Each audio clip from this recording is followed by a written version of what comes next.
Mr. Speaker, will the 30s go down as the decay which witnessed the destruction and downfall of the British Empire? They witnessed the wanton self-destruction of the British Empire. If any were granted self-government, it will mark the downfall of the British Empire. It will mark and consummate the downfall of the British Empire.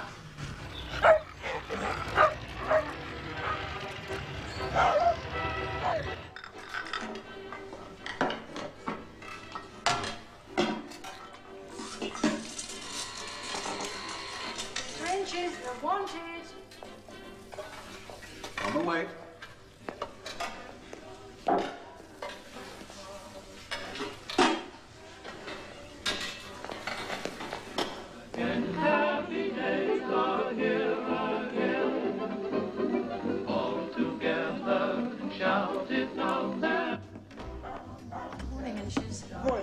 Do something about Miss Sarah's gramophone. I don't want to start the day with another family altercation. No, madam. Hi, Mummy.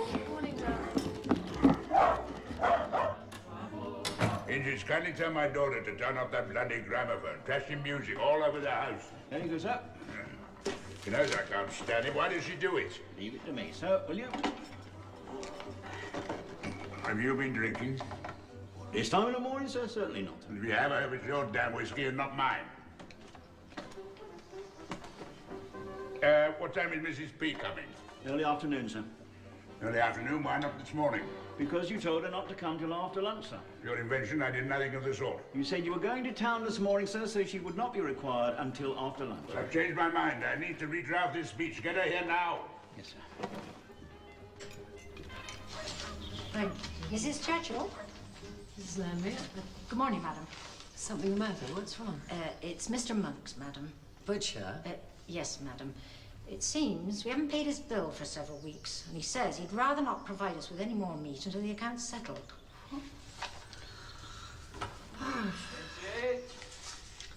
I'll write a check and you can send one of the girls to deliver it. Thank you, Mrs. Thank you, madam. Inches, liver salts. Good morning, sir. Good morning. Good morning. Runs off to it. Dreadful. Thank you, Mama. All this double brandy's late last night. Not in the same league as my beloved papa. It's very bad of a young man of your age to drink so Oh, don't much. start nagging at this time of morning, please. Let me wake up first. Who is it? Kingston, have you picked Mr. Monks? Where, what? The butcher from Westerham. Have you paid his bills? My dear Clemmy, I'm trying to save India from Mr. Gandhi and his gang of subversive Hindus, to save British imperial power from a disastrous eclipse, and save the Tory party from an act of shame and dishonor. In other words, you haven't paid the bill. For God's sake, woman, I can't do everything.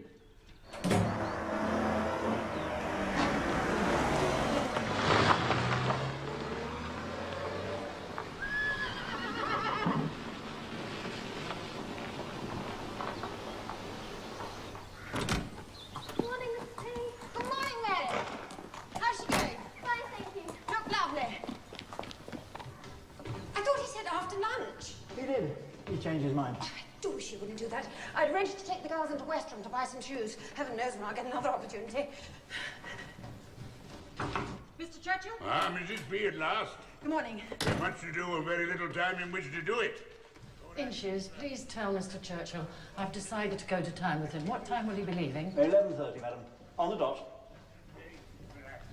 We'll revise this speech and go on to the second chapter on the way up to London. Today? Anything wrong with that? No. No, of course not, Mr. Churchill. And bring my notes from the Battle of Blenheim.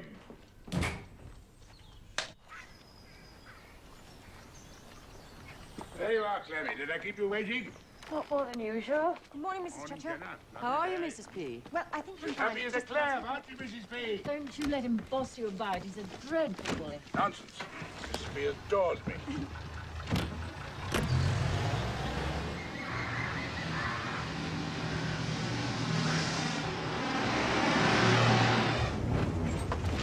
getting on with the Duke of Marlborough? Very well. Volume 2, Chapter 20, The Battle of Blenheim. We're already on page 800 and something. I think the publishers hope for something a little shorter. Bugger the publishers, this is more than a biography, it's a panegyric. A tribute to my great and illustrious ancestor. Oh, get her, move on, Jenna. Overtake, overtake!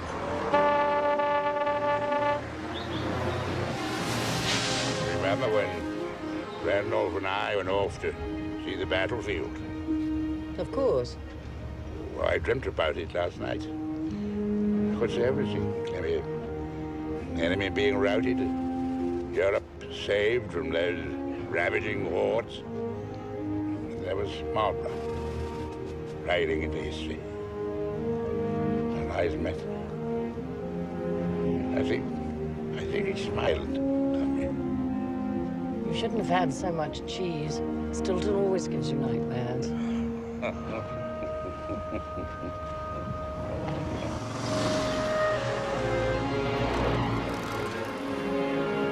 Mr. Speaker, the loss of India would mark and consummate the downfall of the British Empire. If we cannot do our duty in India, we should have shown ourselves unworthy to reserve the vast empire which still centers upon this small island.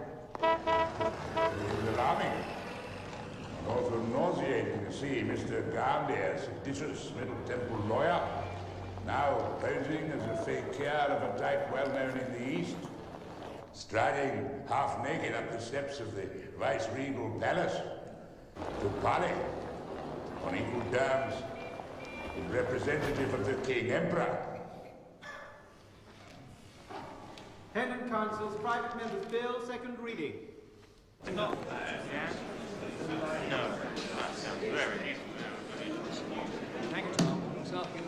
What a monstrous speech. You're his friend, Bracken. You should tell Winston to stop making such a fool of himself. It's pathetic. Britain is losing her grip on its imperial affairs. He's trying to stop the rot. Rubbish. Winston's a self-serving opportunist. That's why nobody trusts him. No sense of loyalty. Thanks, Tom. Does his party count for nothing? Is it disloyal to defend something one believes in passionately? He's attacking government policy, which means he's attacking his own damn party. It's about time he toed the line and stopped being such a bloody nuisance. It's the wrong hat, Tom.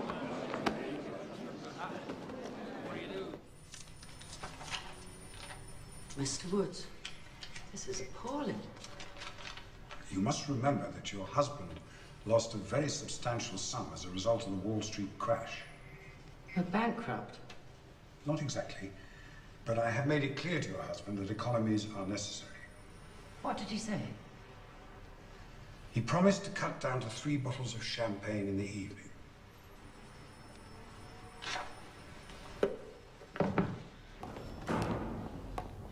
There was a time when people used to rush into the chamber to hear me speak. It's Winston, they cry. Winston's on his feet.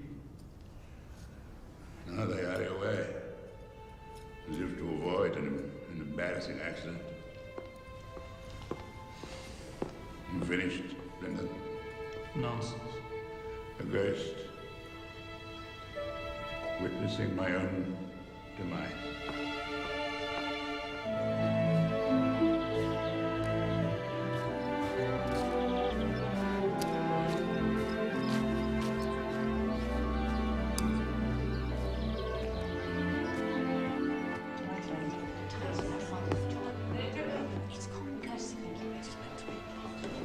Diana. Desmond, have you met my husband? Briefly at wedding. Desmond. Oh, I'm so glad to see you. Hello, Morton. How's the spying game? I'm not a spy, Randolph. I'm a civil servant. Yes. Where's your father? I'm afraid he's having a black dog day. We're relying on you to shake him out. He came back from London in a terrible mood, and he's been like that ever since.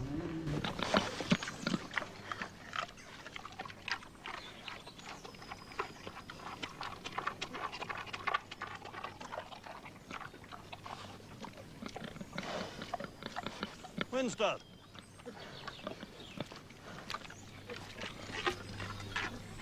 Go on, Winston. Lunch in 5 minutes. Dogs look up to you. Cats look down on you. Pigs treat you as equals. What is it? India? Partly.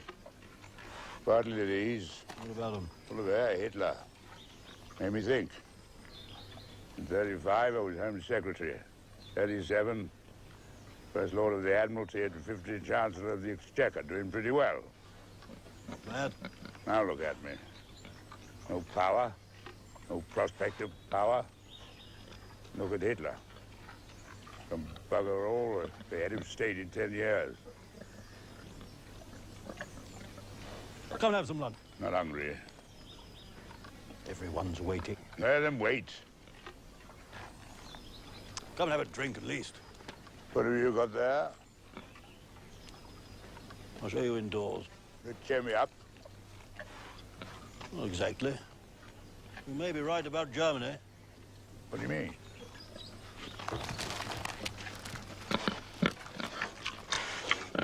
What is all this? It's a report from our air attaché in Berlin. It says the Nazis have in training over 8,000 pilots. Sounds as if Hitler is creating an air force. I would say so. Yes, but the Prime Minister would not. Can't help it, Desmond.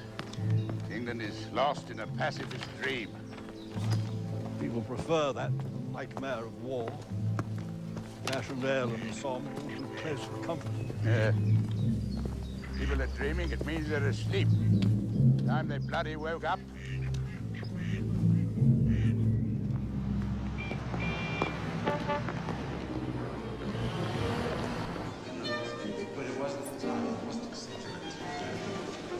Mr. Baldwin, Prime Minister. Becker. My government is very displeased by a number of scurrilous and totally unfounded attacks on the Third Reich that seem to emanate from the office of your ambassador in Berlin. Sir Robert? Yes, I'll make the appropriate inquiries. If it's true, we shall take immediate action. I deplore any attempt to create feelings of doubt and suspicion. I am anxious to work closely with Germany under the new order. Thank you, Mr. Baldwin. Miss Wickham, perhaps you will let me know the results of these inquiries. The most recent dispatch from our ambassador reported that Nazi policy is intensely anti-Jewish. Is that scurrilous and totally unfounded? The Jews have become far too prominent in many aspects of German life. Their influence is disproportionate. Our policies are merely adjusting the balance. Is that why you built a concentration camp outside Munich? It's a place of protective custody, Mr. Wickham. And remember, please, it was the British who invented the concentration camp during the Boer War, I believe. We are merely following your good example.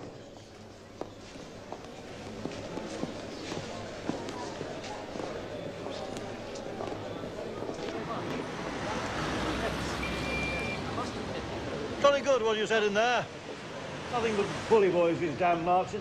Well, they get away with it, that's the trouble. Nobody does anything about it. That's right, they don't. Very alarming. It is. Desmond Morton. Rafe Wigram. Foreign Office, Central Department. Oh dear, I'm sorry. Have we met before? I'm terrible at faces. I'm afraid it's my training, military intelligence. I have a filing cabinet instead of a mind. I'm going to Charing Cross. Can I drop you somewhere? Yes, thank you. Thank you very much.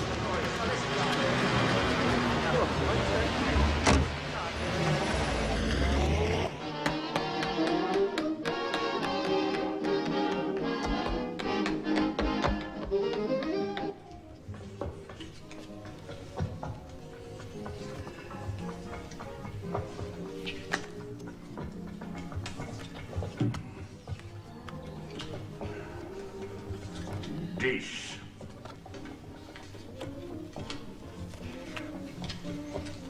I think she wants to do it professionally. Annoying people? No, the stage. Nonsense. Girls on the stage to marry into a good family. Sarah already belongs to a good family. Ladies do not become chorus girls. There's no cake. Pardon, sir? You've forgotten the cake. There isn't any, sir. That's what I'm telling you, sitting No, down. we don't have any cake, Winston. That's what she means. Don't have any cake? Of course you have cake. Dundee cake from Fortnum's. Thank you, Peggy. Yes, ma'am. What on earth's going on? We have to make economies, Winston. What are you talking about? I'm worried about money. I went to see Mr. Woods. Poor Queens. Why? He's my accountant as well as yours, Winston. Could have told me we could have gone together. I wanted to see exactly how bad things are. Could be worse, that's the answer. I've got the most enormous overdraft. Look, we're paying it off. No, we're not. For God's sake, Clemmy, I'm working day and night. All these articles for the Evening Standard, Marlborough. Not to mention the constituency work. I know, that's why we have to economise. It's like depriving me of my Dundee kick. You're paying all of Randolph's debts. Randolph is hopeless with money, we all know that. He's the responsible. I'll talk to him.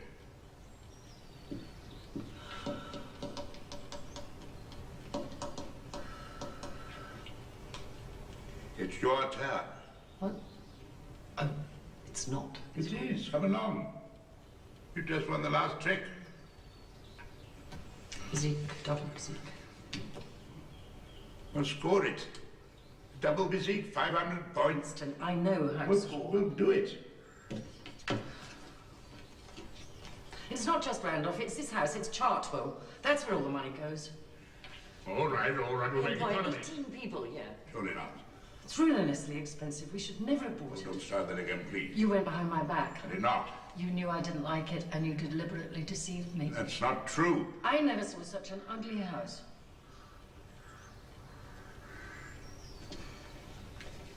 You may find the house ugly, I do not. Anyway, that's beside the point. Come with me. What for? I want to show you something. Don't change the subject. I'm not. Come with me, please.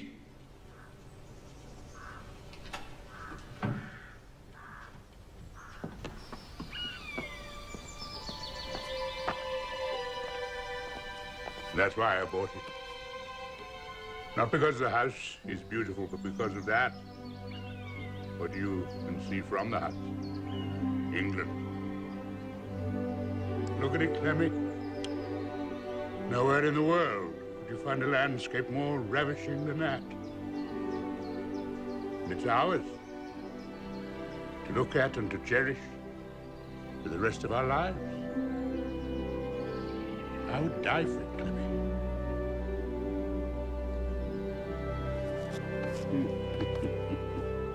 Oh, Winston.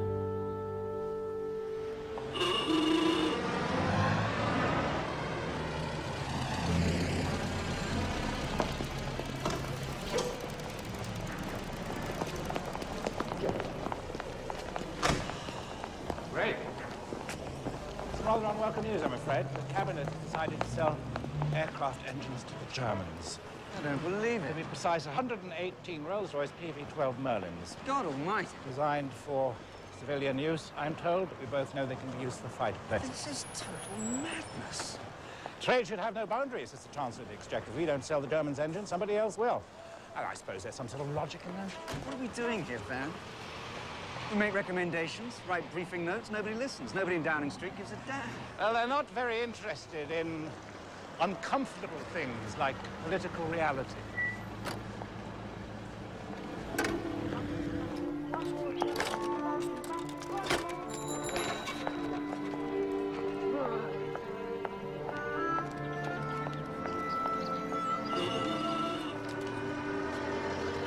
Surely the Germans aren't allowed to rearm. Try telling that to Mr. Hitler. Then why does the government do something? They don't want to provoke another war. Who does? And they feel guilty. About what? The Treaty of Versailles was far too punitive. Robbed the Germans of their self-esteem. He's tired out, man. I'm getting him ready for bed. Thank you. Should we go up? Mr. Baldwin believes a strong Germany will keep Russia in its place. The government regards the communists as a greater threat than the Nazis. And are they? I think not. Nazism is more than just a political movement. It's a cult. A religion based on the idea of racial purity. Mankind, the Nazis believe, is divided between the man-gods and the subhumans. Aliens who will be used as beasts of burden or merely disposed of. Those with pure Aryan blood are the man-gods. The beasts are the Jews. You ready for bed? Charlie.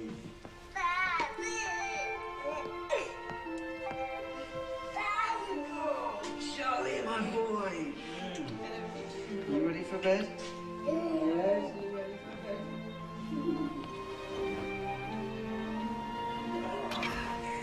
Sweet dreams, big man. Goodbye, sweetheart. Goodbye.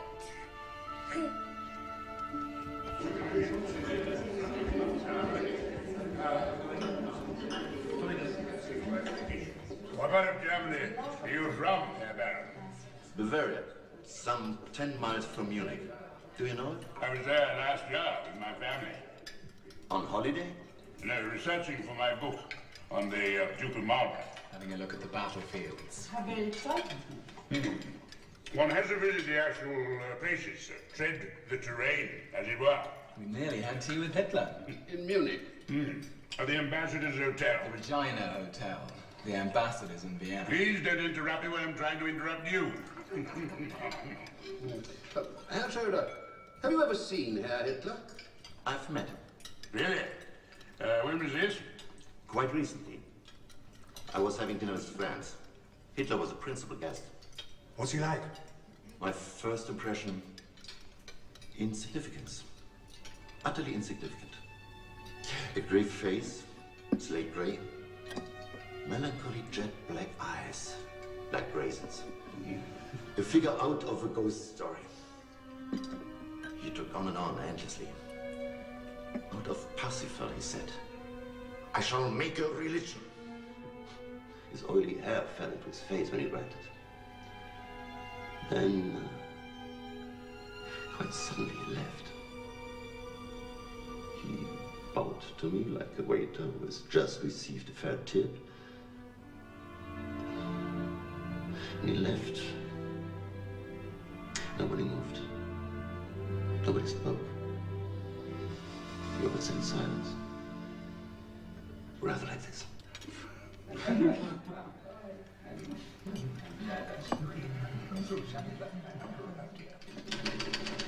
After the Great War, we were told that Germany would be a democracy with parliamentary institutions. All this has been swept away. What do you have? Dictatorship. The most grim dictatorship. You have the persecution of the Jews, you have militarism, and appeals to every form of fighting spirit. Baldwin won't like that. He sincerely believes that Hitler does not want war. Baldwin. Not just Baldwin, many others. Was it wrong? You think so? I think so. Don't underestimate them, Wilson. They admire Hitler. Genuinely, they won't like it. Well, they can lump it. You have dictatorship. There's grim dictatorship.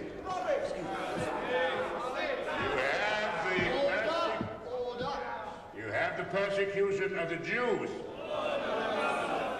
You have militarism. It appeals to every form of fighting spirit. Germany wants peace. We have steadily marched backwards since the Great War. Here's a greater. That is a sharper. Military plans are more closely concerted. And because of our disarmament, Britain is weaker.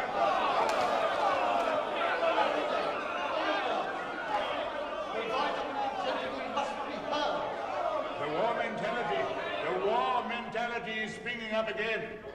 Britain's hour of weakness is Europe's hour of danger.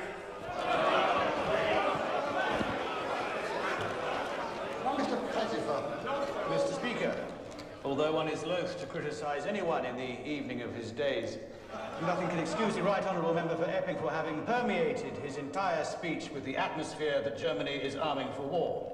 Mr. Speaker! May I remind the Right Honourable Member that a poll conducted by the League of Nations found that over 90% of the British people favour international disarmament. And let us not forget that a child born on the day the Great War ended is now just old enough to die in the next Great War. It is our duty, Mr. Speaker, to ensure that there is no next Great War.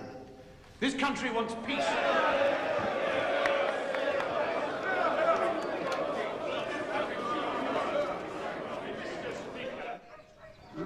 People say, oh, Winston won't mind. He's used to being shouted at. They're wrong. It hurts deeply. Especially from your own party. The Tories don't want to be made to think. What you're saying is right. That's what matters. They don't listen, that's what matters. Like banging your head against a brick wall. One can't go on forever. Those men of my age are retired. Do a bit of gardening, enjoy a spot of golf, enjoy a few years of quietude. And die.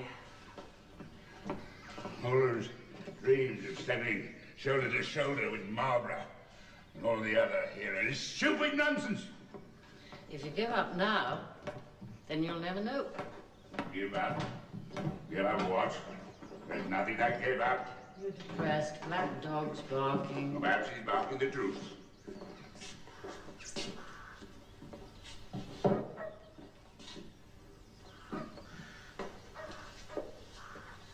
Winston, do you remember last year when Inches fell ill? It wasn't the flu, it was something more serious. Why didn't you tell me? Because he told me not to. The doctor said he should give up work completely, but he refused. Mr. Churchill needs me, he said.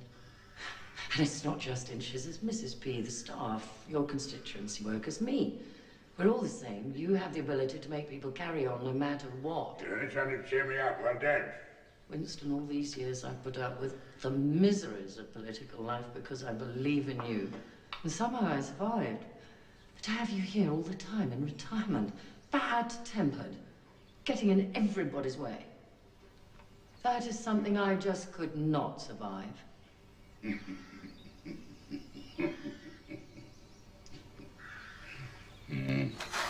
getting pretty good at this, Winston.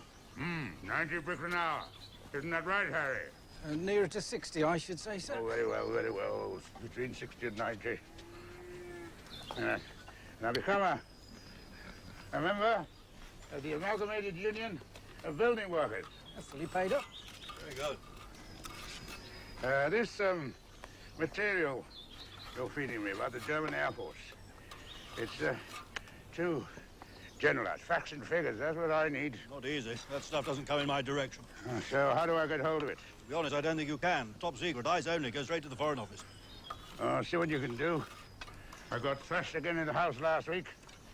I need some muscle, Desmond. You fight back. Come in. Ah, Rafe, I thought you left ages ago. Well, I've been reading this.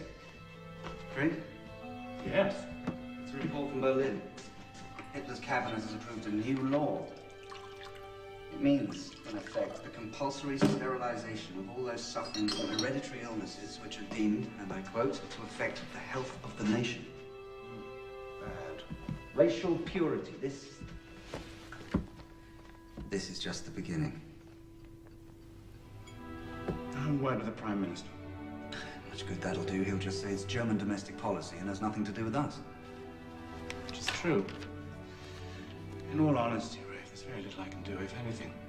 You, on the other hand, may think otherwise.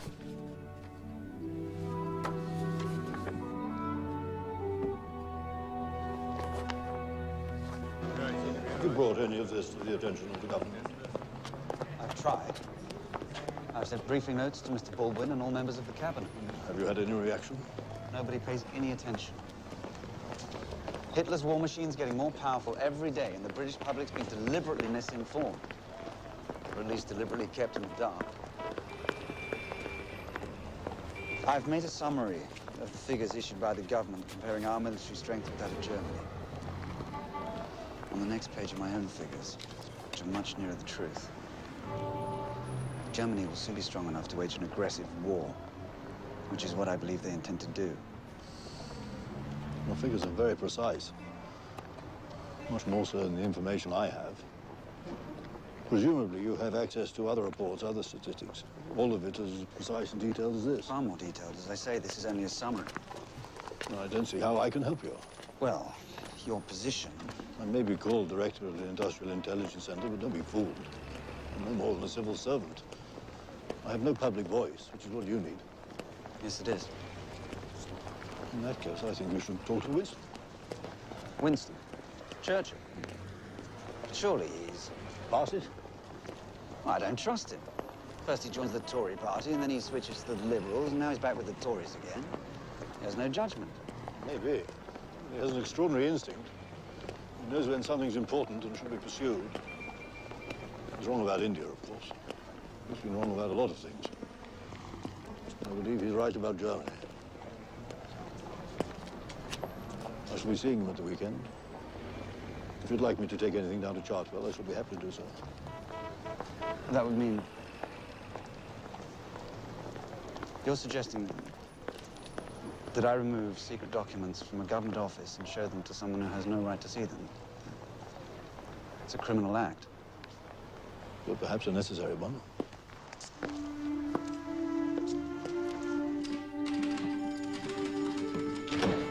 Marjorie? Yes, Mr. Wigram? An envelope. I need a large envelope. An envelope? Yes, do you have any large envelopes? How large? Just to take some papers, just an ordinary large-size envelope. Give the papers to me. I'll post them for you. What's the address? No, it's nothing to do with work. Where do you keep the envelope? Is this big enough for you? It's fine. Perfect. Thank you.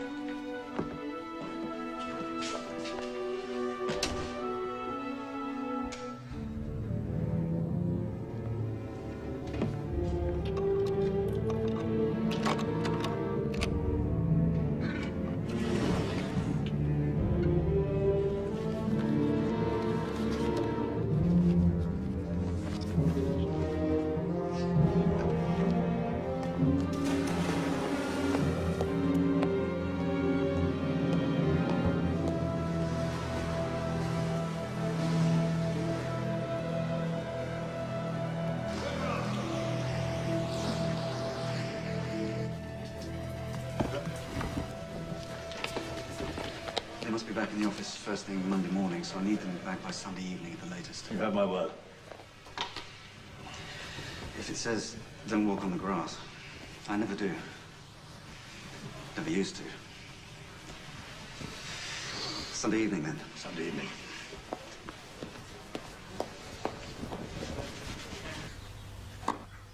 Oh, no, definitely. Can we have some more lemonade? So let's finish the set first. Where do you get this?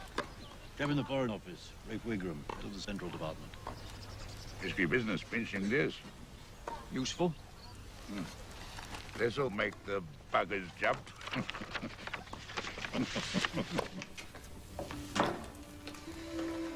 11:30. Where the hell is he? Morton promised. Well, perhaps you should telephone. Telephone who? Don't they know how important this is?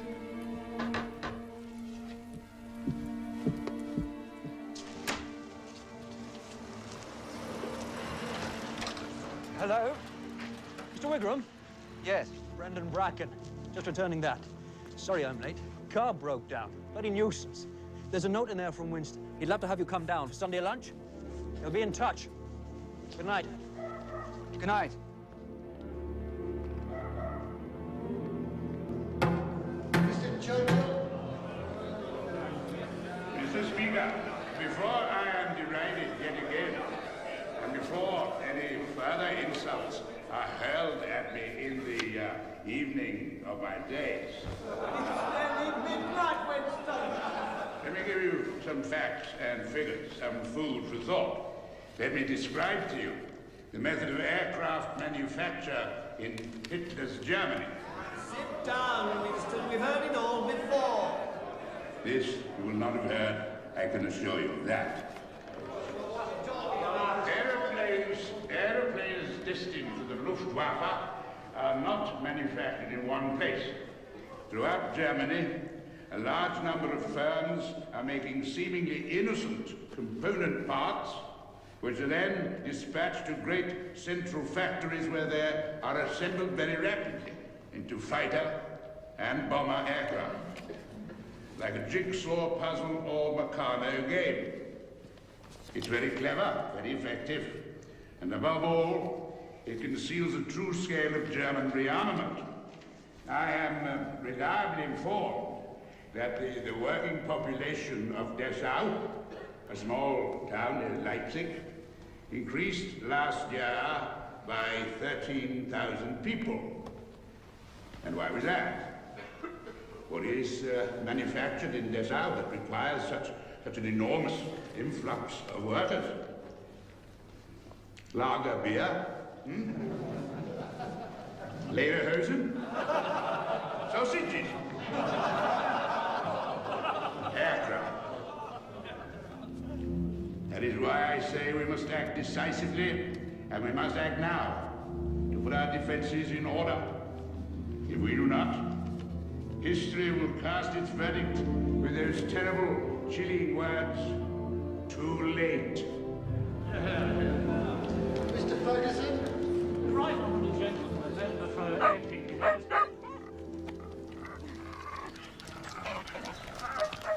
Charlie would so love a dog. Oh, I'm sure we could find you one. Off you go. I'm afraid our garden's too small. It's the size of a postage stamp. Well, we have an absolute menagerie here. Winston has cats, dogs, geese, donkeys, wild swans, pigs, not to mention children. I don't know how you manage. I've written my own epitaph. Here lies a woman who was always tired, but she lived in a world where too much was required. Are landscapes your speciality? Oh, yes. Less troublesome than portraits. The tree can't tell me that I haven't done it justice. Don't know how you find time for painting. Oh, I couldn't do without it. Keeps me sane. I mean it.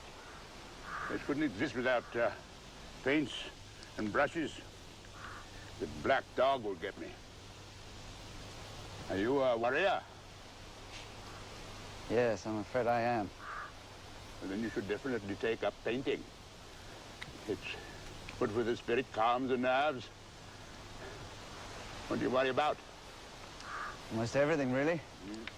My wife, my son. Are they happy? Will they be all right? The state of my finances, the state of the world, the state of my roof. The what? My roof. We have a leaky roof every time it rains. It's a nightmare. But most of all, I'm worried about these papers, these documents I'm showing you. If anyone were to find out, I'd be in the most terrible trouble. Nobody would find out. Don't worry, Rafe. It's all strictly confidential. May I call you Rafe if it's not too sudden? Please do. The recognizing and acknowledging of fear is a mark of wisdom. For example, I can't stand too near the edge of a platform when an express train is passing through. Second's action would end everything forever. My doctor says it's a form of melancholia. We call it my black dog. Painting drives it away, as does bricklaying. I'm building a wall. Goes well with writing. 2,000 words, 200 bricks a day. What's the time? I feel peckish. It's nearly 4 o'clock. I knew it. Time for tea. When we have visitors, we have Dundee cake. Yes, it's a great treat these days. I'm particularly fond of Dundee cake. Come on, Rafe. I'll take these. You bring the easel. My old man could swallow the come on, don't try and fold it up. It's a bloody nightmare. And don't dilly-dally on the way. I hear you went to Chartwell. Yes. Have fun. Yes, we did rather. I didn't know you were chummy with Winston. Well, I'm not chummy. I wonder what he wants you for. What do you mean? Winston's circle of friends are all people who are useful to him. The idea of having a friend simply because you like someone has no place in Winston's world. You have to be very careful. What of? He demands total loyalty. Thou shalt have no other gods before me. Do you know what Lloyd George said of him? He said he would make a drum of his own mother's skin in order to sound his own praises.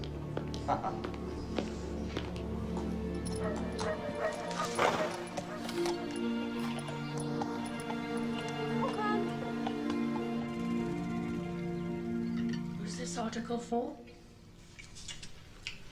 The Daily Mail.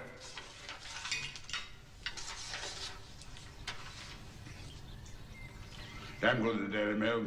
Big fee, big readership. What more could a fellow ask?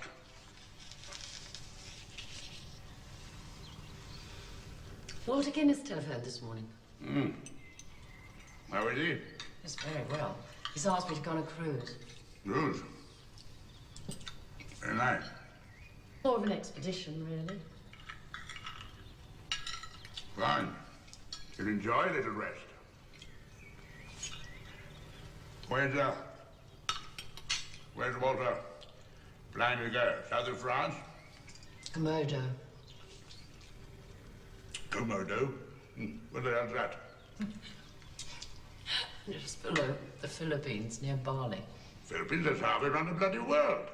What on earth makes him want to go there? Something to do with catching dragons. Dragons? Well, they're more lizards, really, but they're very big. And they're for the zoo. Wait a minute.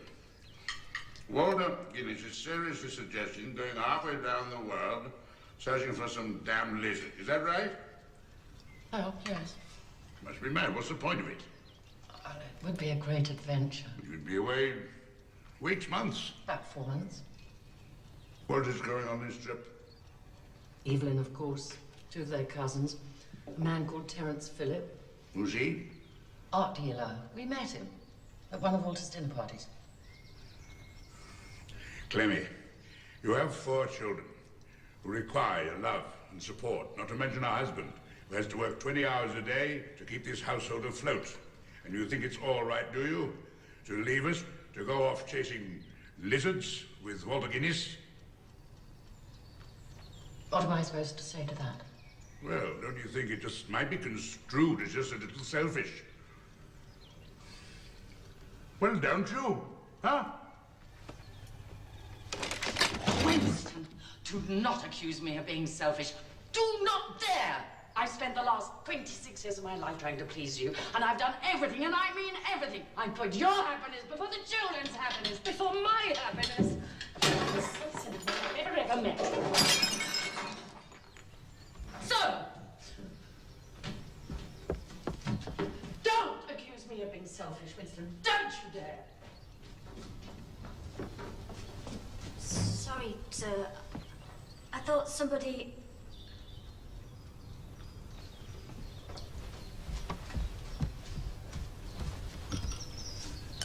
The Sprouts misbehaved.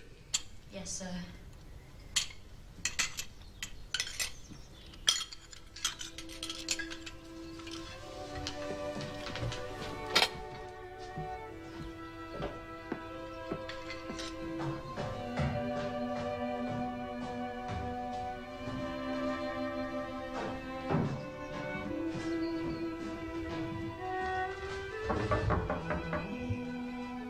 Mrs. Pussycat, Mr. Pug is very sorry.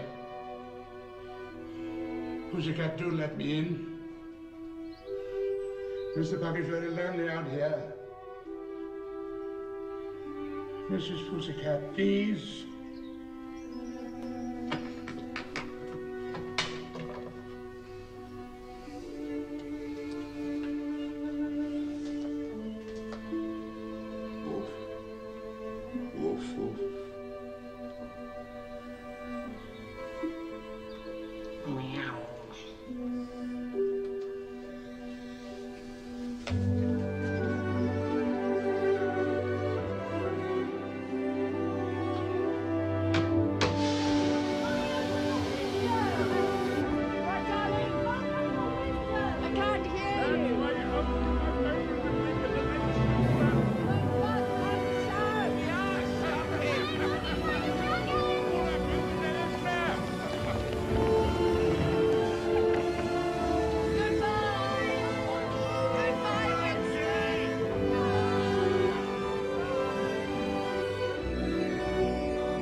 How are you this morning, sir? All right, I think. Thank you for asking. Missing her, of course, but that's to be expected. No point in dwelling on her absence. We must KBO. Yes, sir. Keep buggering on at all times, sir. KBO. That's the order of the day.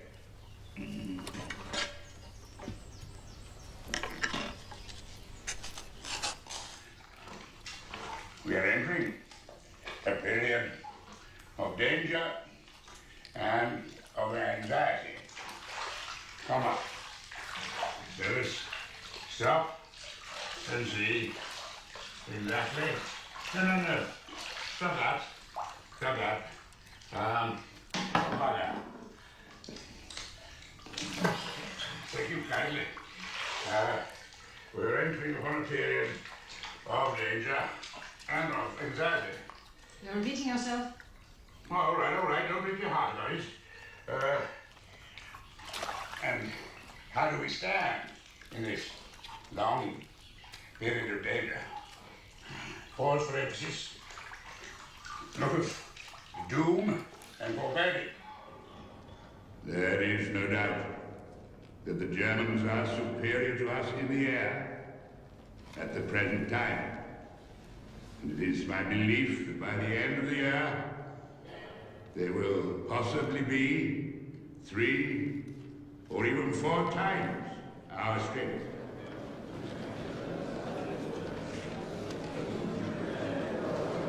Where on earth did he get all that information? Winston makes it his business to be well informed. I don't like it. It could do immense damage to our trade with Germany. Not mention the cost of rearmament. Where does he think the money's coming from? I want him isolated. Tell the Winston. Are you sure just aware that dwells a nation of nearly 70 millions who were taught from childhood to think of war and conquest as a glorious exercise, and death in battle as man's noblest fate. Stop. Judge. Oh, I beg your pardon, Mrs. B. To urge preparation of defense is not to assert the imminence of war. On the contrary, if war was imminent, preparations for defense would be too late. However calmly surveyed, the danger of an air attack on London must appear most formidable. I'm sorry, Mr. Wickham. That's right. London is the greatest target in the world. A kind of tremendous, fat, valuable cow tied up to attract the beast of prey. We cannot retreat. We cannot move London. This is all a bit Agatha Christie, wouldn't you say? Daily Express. Times. Get newspapers. Get papers here. Dearest Clemmy, thank you for your letter. I'm delighted you had such an exciting time in Madras. Stop. Mr. Philip sounds a most agreeable and adventurous companion. Stop. I've decided to make the peninsula on the bottom lake into an island, thus providing a safe haven for the geese. Their heavy work will be done by a great mechanical digger, which does the work of 10 men and will therefore please the accountant. As you will have heard, Randolph was heavily defeated in the by-election and lost his deposit. This resulted, of course, a setback for him and should teach him prudence.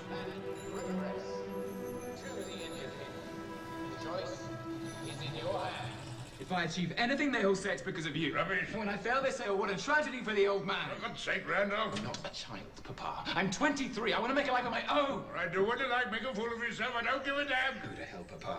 I'm not staying in this bloody house a moment longer. Bugger.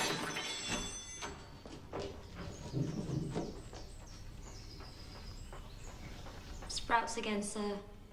Cauliflower.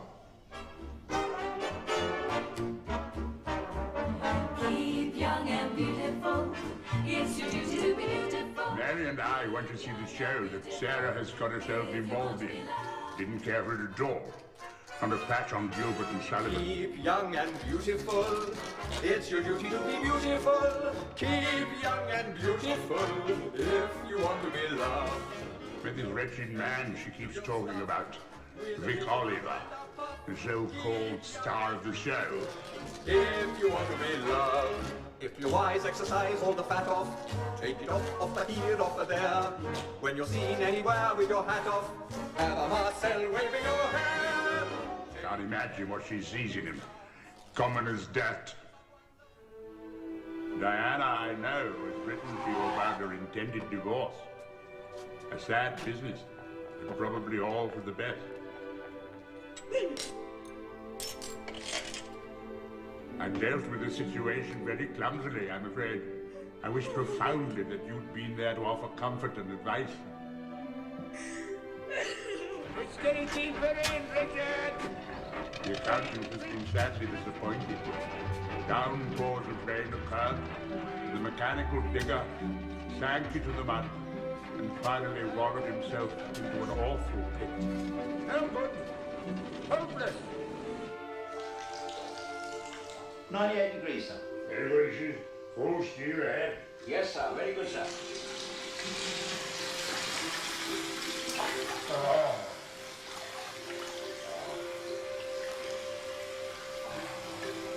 Inner jacket tonight, didn't she? Yes, sir. The looser trousers, sir. I'm afraid so.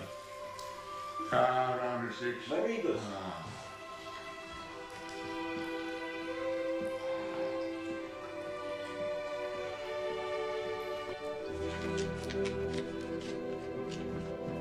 Morning, Mr. Churchill. Your dear letters are the only bright spot in my life, Clemmy.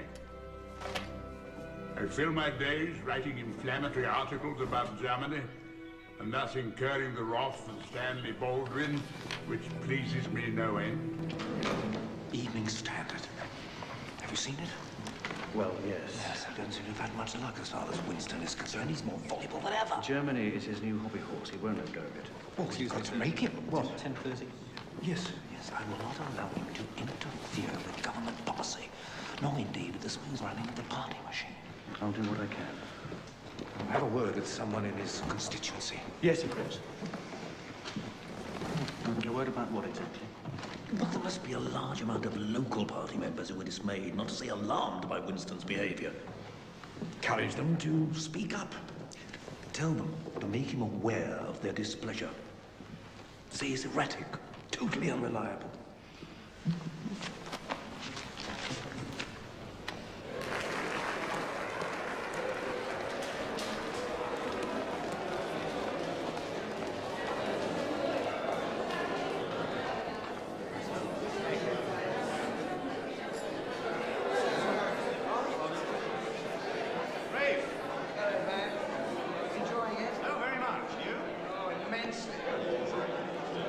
Winston's been very active recently. Active? Oh, yeah, endless speeches, all those newspaper articles, Evening Standard, Daily Mail, everywhere you look.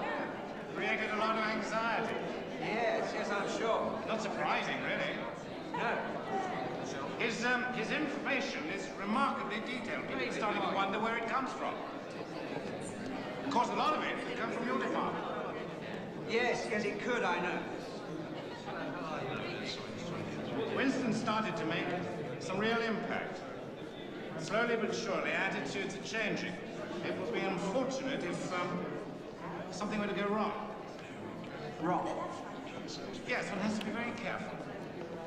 No unnecessary risks, if you know what I mean.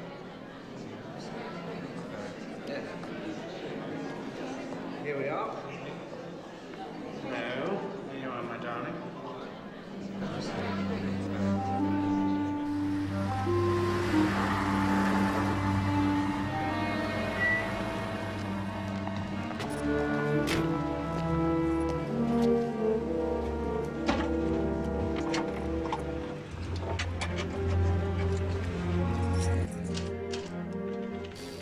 We must defend our island from foreign aggression. Stop.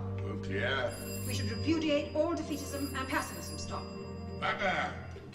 Westwood 93. It's for you, sir, Mr. Wigram. I can't say. It can only be safe if it is strong. Brave, how are you?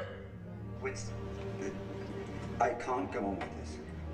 I'm sure they know something. We have to stop this now. Listen, Brave, just a little longer. Winston, are you sure we're not making matters worse? I don't believe we are. It's so very important what you're doing, Rafe. You mustn't stop now. Rafe KBO, remember our motto, keep buggering on.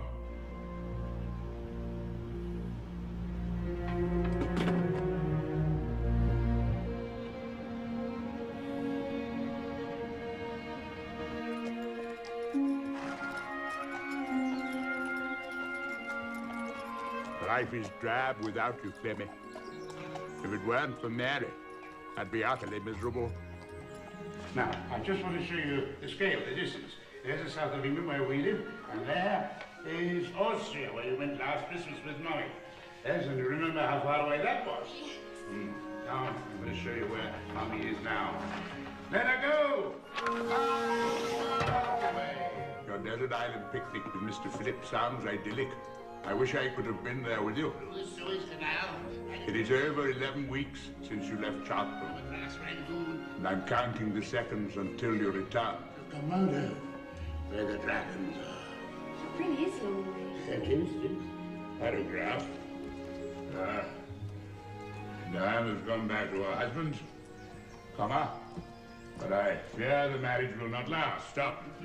Inches out. I'm in the middle of a letter. Telephone, sir. Out. The man says it's important, Just sir. go back later. Really important. Who is it? Major Sankey, sir. Who the hell is Major Sankey? One of your constituency workers. I think you should talk to him. What, now? Yes, Mr. Churchill. He's been ringing all morning. All right, all right. Inches, you're the most irritating clod that ever walked the earth. I was in the middle of a letter to my wife, and now I've completely lost my train of thought. Idiots. Have you no sensitivity whatsoever? There's no need to be insulting, sir. I was merely passing on a message. Shut up, Inches. How dare you? Tell the girl to put the call through up here. She's gone to lunch, sir. Well, then do it yourself. I am not acquainted with the mechanism, sir.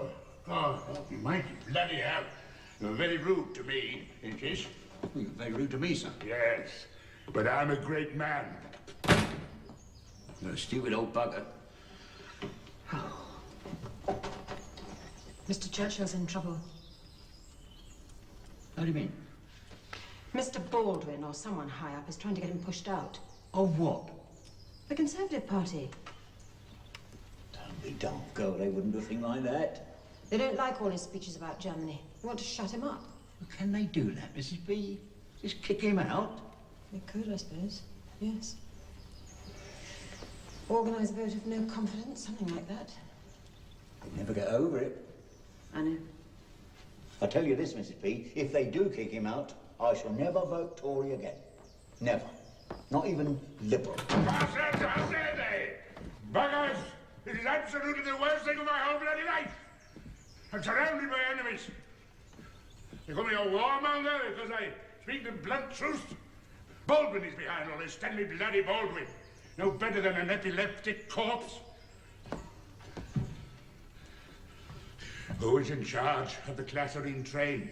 The axles creak and the couplings strain. The pace is hot and the points are near. And sleep has deadened the driver's ear.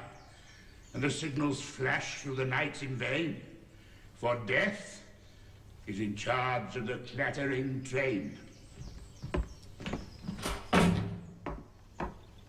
You've been eating a glass of champagne.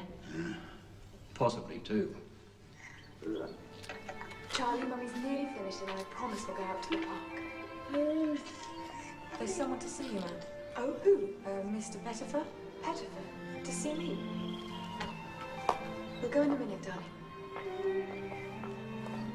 What are you reading, Charlie? Good afternoon, Miss Pettifer. Mrs. Wigram, I'm afraid my husband's not home. it was you I came to see. Me? Please, do sit down. Thank you.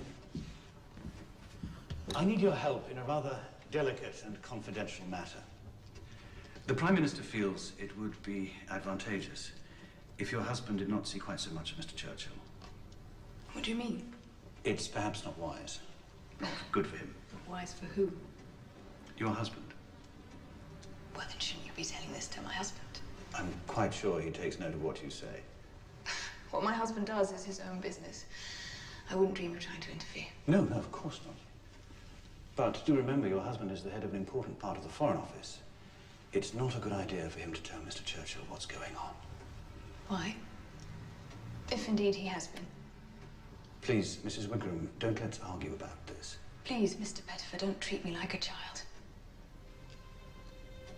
If your husband persists in seeing Winston, he may find himself being posted somewhere inconveniently distant, which would, of course, be difficult with regard to your son. Difficult for him to travel, I mean. Difficult also, I should imagine, to find the appropriate medical assistance in certain parts of the world. I dare say it would mean you're having to stay here. You've made a foolish mistake, Mr. Pettifer. Oh? A tactical error. When a member of the government comes to my house and threatens me so openly, it only goes to show how extremely important it is that my husband continue his friendship with Mr. Churchill. That is my opinion, anyway.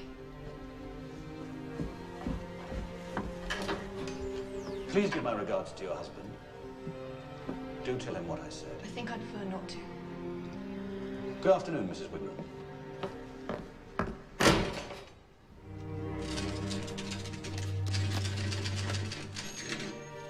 What do you want, Mr. Churchill? I'm looking for a letter. What letter? I thought there might be something from Clemmy. Not today.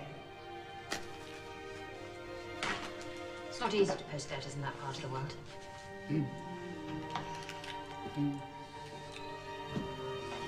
Perhaps tomorrow?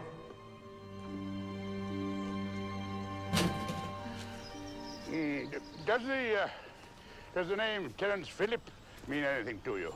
Terence Phillip? Yes. Art dealer, I think. Anything known? Good looking. Rather dashing, plenty of money. His father was rich. Married? No. Clemmy seems to be quite chummy with him. She keeps mentioning him. Oh, he's on the boat with her. He is. I'm idiotically jealous. Oh, Winston. I'm sure she's in love with him. Rubbish. She writes about him in every letter. Terence and I did this, Terence and I did that. They're companions, friends on holiday together. I know Clemmy. I can read between the lines. I know her thoughts. Don't be ridiculous. She loves you, Winston, very deeply. I'm a rotten husband. Nonsense. I suppose he's the romantic type, you know, all that sort of stuff. Never got much of that from me. It never seemed important, even when I was young. Daisy Fellows, she tried to seduce me at the Ritz. Wasn't interested. Used to think it was because I smoked too much. Tobacco is bad for love. Old age is worse. You're talking nonsense, Winston. I've lived too long. I'm in the ruck. I've drunk too deeply of the cup. I cannot spend. I cannot fuck. I'm down and out. I'm buggered up. Where you get that from? It's a translation from the Russian, Pushkin, I believe. You may laugh, Desmond Morton, but I think about it all the time. Clemmy and that fella. She'll be home soon, Winston. Wrap me up in my tarpaulin jacket and say a poor trooper lies low. Get 6 stalwart lancers to carry me with steps silent, mournful, and slow. Mr. Churchill! Mr. Churchill, sir! Mr. Churchill! Angie, you're drunk. She's here, sir. She's here. What? Taxi's coming down the drive, sir. What on earth are you talking about? Mrs. Churchill, sir. She's here? Yes, sir. She's here! She's here! She's here! She's here! She's here! She's here! Out of my way! Out of my way!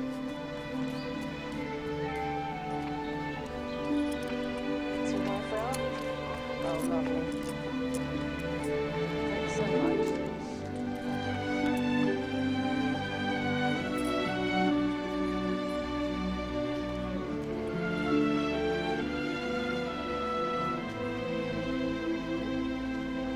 Are you all wet?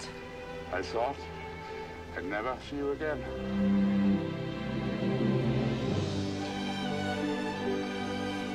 Oh, here I am.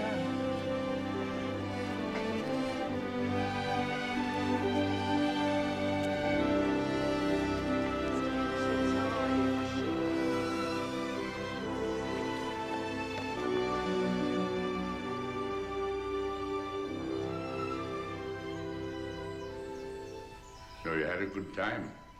Wonderful. I missed you very much. I missed you too. I'm not sure that I believe that.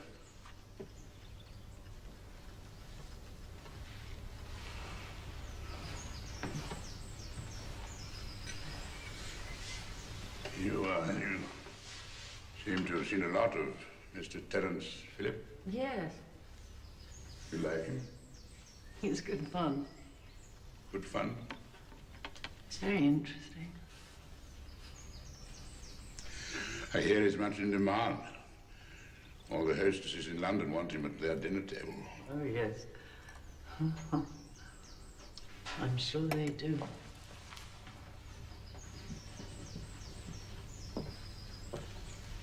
You should ask him here for the weekend. Did you fall in love with him?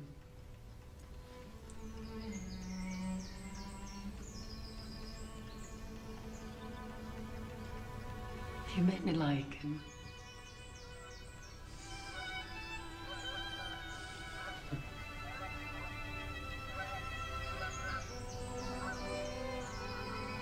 Oh, Mr. Pug.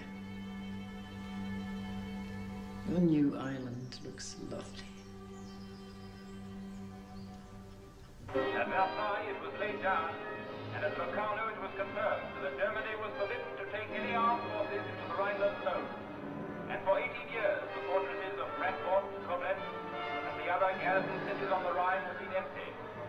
But gradually, under dictator Hitler, Germany has been asserting her independence of treaty obligations. First, she left the League of Nations, then she set about rebuilding her army, navy, and air force. Until today, when her forces play at war in many battles, Germany is seen again to be one of the great armed powers of Europe. Und die Bewegung sind Lebensausdruck unseres Volkes. Damit ein Symbol des Ewigen. Es lebe die nationalsozialistische Bewegung. Es lebe Deutschland.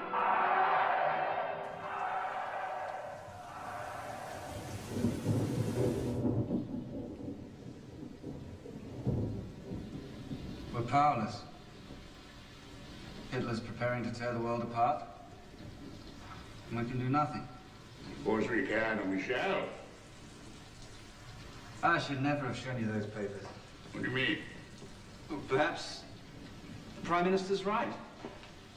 Perhaps we should try to find a compromise with Herr Hitler. Oh, don't be ridiculous. We know that's impossible. Then perhaps we should let him have his own way. For God's sake, Ray, what ridiculous nonsense is this? Ray, you're tired. We should go home. Hundreds of thousands of people will die. Millions. And I shall be responsible. Weeks, that's just not true. Partly responsible, then. How would you be remotely responsible? By showing those papers to Winston. By stirring up public opinion. By making it impossible for the government to reach a settlement with the Nazis. Brave. Hitler is unstoppable. In 3 years, he's made himself dictator of Germany. He's dumped the Treaty of Versailles and rebuilt the armed forces. He'll march into Austria, and then Czechoslovakia, and then God knows what, the whole of Europe. There may be a war. I grant you that. Nevertheless, we shall win. How can you say that? It's just mindless optimism. When I was at school, I had a friend called Merlin Evans. And one day we were talking about what we would do when we were grown up. And I don't know why I said this or why I thought it. But I said, one day in the future, Britain will be in great danger. And it will fall to me to save London and the Empire. Schoolboy fantasy. I wanted to play for England or climb Everest. My destiny. And I truly believe it. You're an extraordinary man, Winston. I am. I know it. Nobody but you could say that sort of thing and expect people to believe it. Destiny is what I believe in. Destiny commands. We must obey.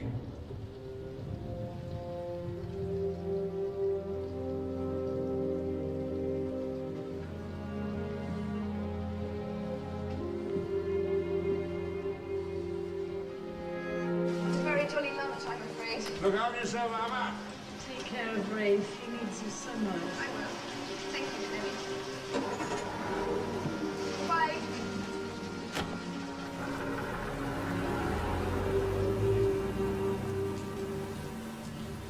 Forever, Europe, is the hush of suspense.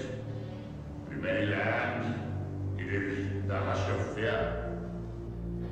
During these last few years, the world has grown gravely darker. We have steadily this on, partly with a sincere desire to give a lead to other countries, and partly through the severe financial pressure of the time. But a change must now be made. We must not continue longer on a course in which we alone are growing weaker, while the army is growing stronger.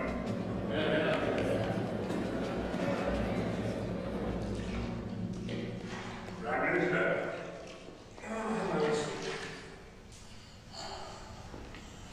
I hear there's a nonsensical rumor that you're about to retire. Please state that isn't the case. Well, I shall be making an official announcement in due course. But please be discreet. I don't want everybody to know. I'm very surprised. You're much loved in the country service. I've had my day. I'm exhausted.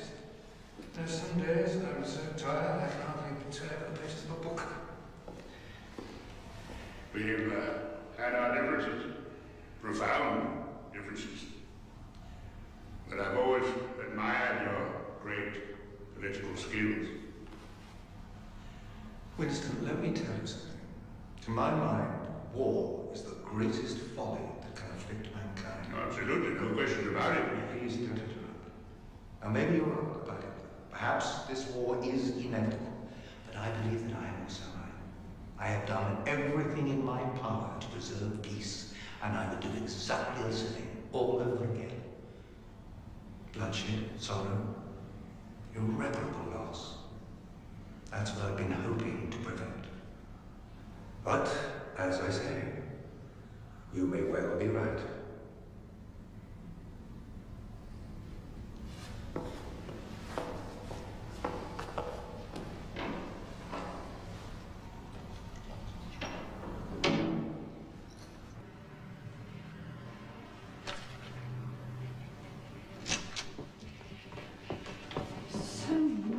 Telegrams today. German troops are on the march. Thousands of them. Hence all the telegrams. Hitler's planning to invade the world, and we're planning to do nothing about it. What do you make of that, Marjorie? Oh, well, I'm... Perhaps we should go home. What do you think? Or we could take a stroll at St. James's Park. It's remarkable weather we're having for this time of year, and, well, we're hardly much use here, are we?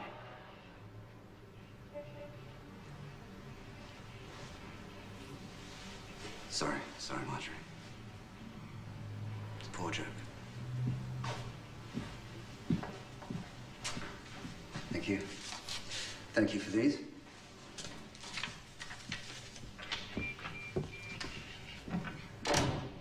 Marjorie, I meant to ask, what time is the defence meeting tomorrow? I don't think you're required at that meeting, Mr. Wigram. We haven't received any notification. Not required.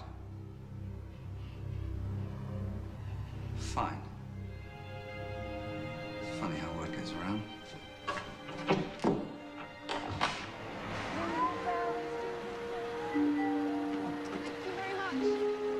Come on, my little man. Hello. Oh, Charlie, it's snowing. How lovely. Ethel, can you manage? Yes, thank you, ma'am. We should go and find Daddy in the garden and make a snowman. What do you think?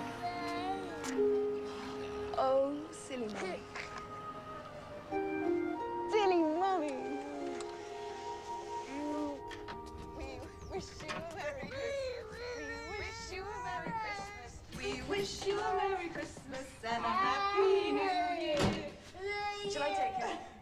Thank you. Come on, young man. What you need is a bath. A good bath. Be up in a minute.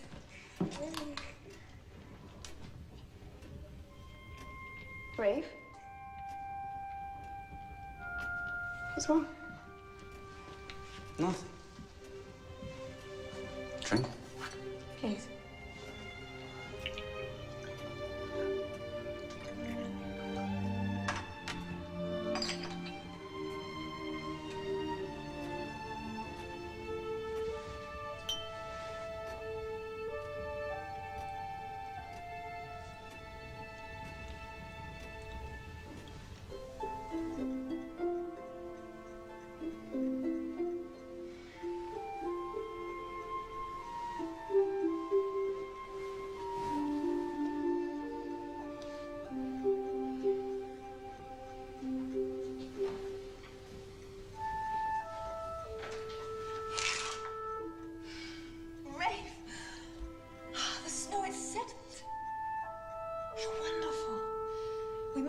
Charlie to the park. He's never seen snow like this. So beautiful, like a painting. You must telephone to the office, tell them you won't be in today. Just for 2 or 3 hours. It is Christmas after all. I'm sure they can spare you. I'm afraid I absolutely forbid you to go to work on a day like today.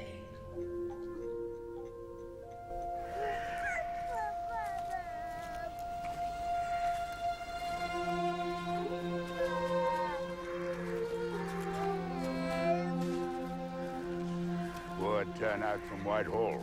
I know. Pretty bloody awful. We had lunch with him a few days ago. He was very upset then. I was quite frightened. Do you think...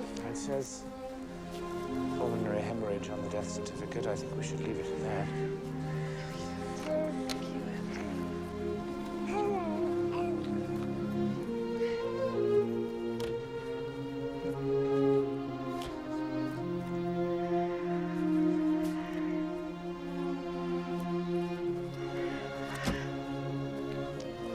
He said it was all pointless. Everything he tried to do. Was it pointless? His life was very precious to me. Please tell me it wasn't wasted. Ava, my dear, you'll be very proud of him. People often act heroically because they don't fully appreciate the dangers that lie ahead. Rafe saw those dangers and was afraid of them. But he did what he did in spite of his fear. No man can be braver than that. Thank you, Winston.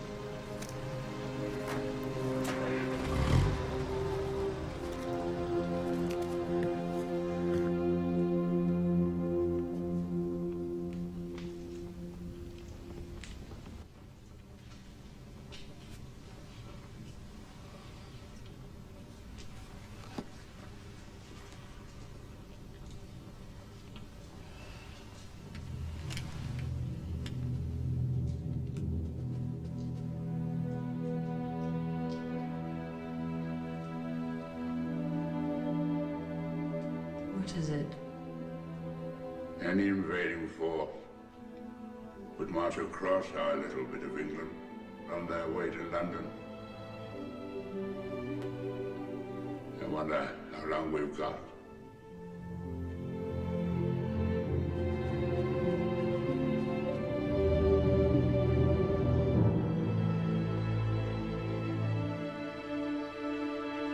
This is London. You will now hear a statement by the Prime Minister, the Right Honourable Neville Chamberlain. I am speaking to you from the Cabinet Room at 10 Downing Street. This morning, the British Ambassador in Berlin handed the German government a final note stating that unless we heard from them by 11 o'clock, that they were prepared at once to withdraw their troops from Poland, a state of war would exist between us. I have to tell you now that no such undertaking has been received, and that consequently this country is at war with Germany.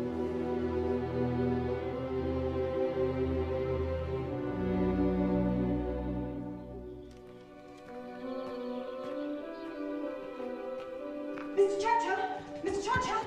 Yeah, Mrs. B, what's the matter? Telephone, sir. The Prime Minister's office.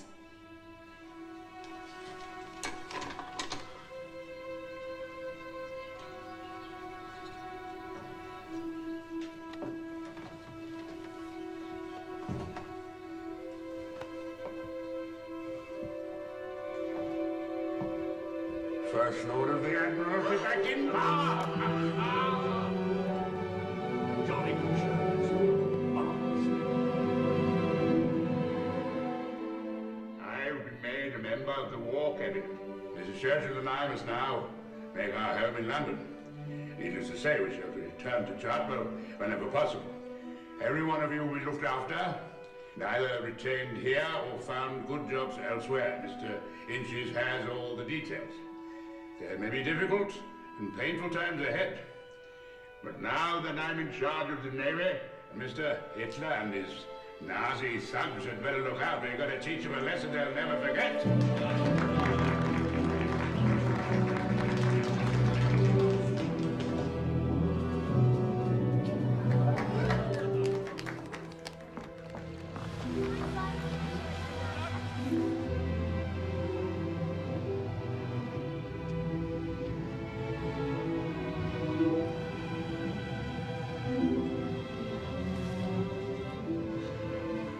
Mr. Inches, I think a glass of champagne might be in order. Well, with respect, sir, I think we might save that for happier days, sir. Quite right. However, there is a very good claret, sir, if you might be interested in. It is a very good year. I can't tell you which year.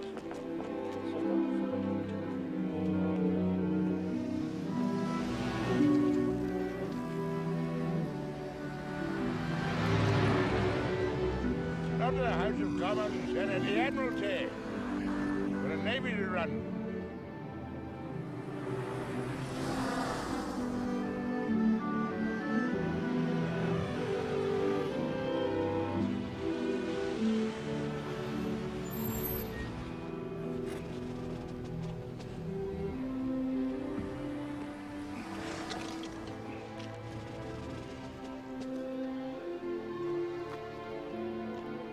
Just before the Battle of Blenheim, Marlborough said to his aide, "Today, I conquer or die." Now I know how he felt.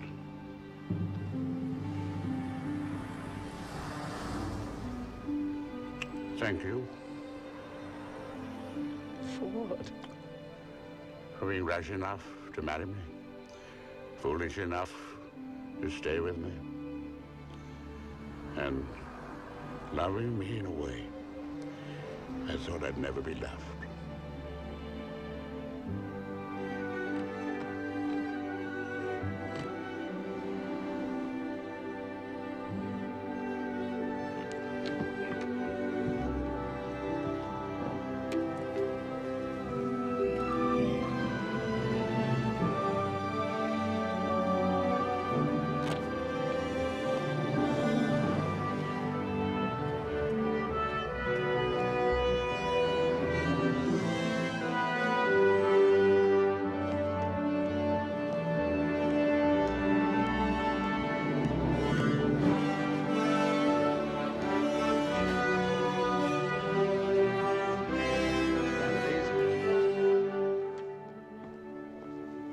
Evening.